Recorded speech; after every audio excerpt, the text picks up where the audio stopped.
ഞാൻ ഈ പറയുന്ന 3 കാര്യങ്ങൾ മാറ്റിവെച്ചാൽ പാർട്ട്ണർമാർക്കിടയിൽ ഒരു കാരണവശാലും വഴക്കുകളെ ഉണ്ടാവില്ല. 3 ഏതാന്നുള്ളത് വീഡിയോ നിങ്ങൾ മുഴുവനായിട്ട് കാണുക.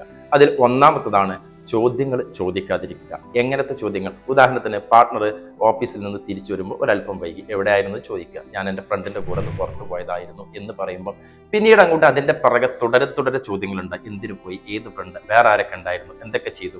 ഇത്തരം ചോദ്യങ്ങൾ ഒരിക്കലും പങ്കാളി ഇഷ്ടപ്പെടുന്നില്ല. അവർ പറയാൻ ആഗ്രഹിക്കുന്നെങ്കിൽ അവരത് ഇഷ്ടത്തോടെ പറയാണ്. നിങ്ങൾ ചോദിച്ച് പറയിപ്പിക്കുമ്പോൾ അവരെ ഇറിറ്റേറ്റ് ചെയ്യിപ്പിക്കുന്നു എന്നർത്ഥം. ഇനി രണ്ടാമത്തതാണ് ആജ്ഞാപിക്കാതിരിക്കുക.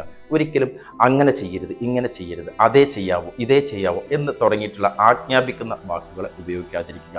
മൂന്നാമത്തെ കാര്യമാണ് പഴയ കാര്യങ്ങൾ, ഇഷ്ടമില്ലാത്ത നെഗറ്റീവ് കാര്യങ്ങളെ നിങ്ങൾ ഒരിക്കലും ജീവിതത്തിലേക്ക് ഓർമ്മപ്പെടുത്തിക്കൊണ്ടേ ഇരിക്കരുത്. പഴയത് പറയാതിരിക്കുക, ഇഷ്ടമില്ലാത്ത പഴയ കാര്യങ്ങൾ പറയാതിരിക്കുക. പലപ്പോഴും ഇന്നലകളിലാണ് നമ്മുടെ വഴക്കുകളൊക്കെ ഉണ്ടാവാറുള്ളത്. ഇന്നത്തെ കാര്യങ്ങളിൽ വഴക്കുകൾ വളരെ കുറവാണ്. ഇന്നലത്തെ കാര്യങ്ങളും കൂട്ടിച്ചേർത്താണ് വഴക്കുകളൊക്കെ തുടങ്ങാറുള്ളതും രൂക്ഷമാകാറുള്ളതും. ഒരു കാര്യം മനസ്സിലാക്കേണ്ടത്, ജീവിതത്തിൽ മനോഹരമായിട്ട് ജീവിതം മുന്നോട്ട് പോകണമെങ്കിൽ പരസ്പരമുള്ള ബഹുമാനങ്ങളാണ് വേണ്ടത്. സ്വന്തം പങ്കാളിയെ റെസ്പെക്റ്റ് ചെയ്യുക. ഏതോ ഒരു സ്ഥലത്തുള്ള ഏതോ അച്ഛനും അമ്മയ്ക്കും ഉണ്ടായ ആളുകളായി നിങ്ങൾ ഒരുമിച്ചവരാണ്. പക്ഷെ നിങ്ങൾ ഒരിക്കലും ഒന്നല്ല എന്നുള്ളത് മനസ്സിലാക്കുക.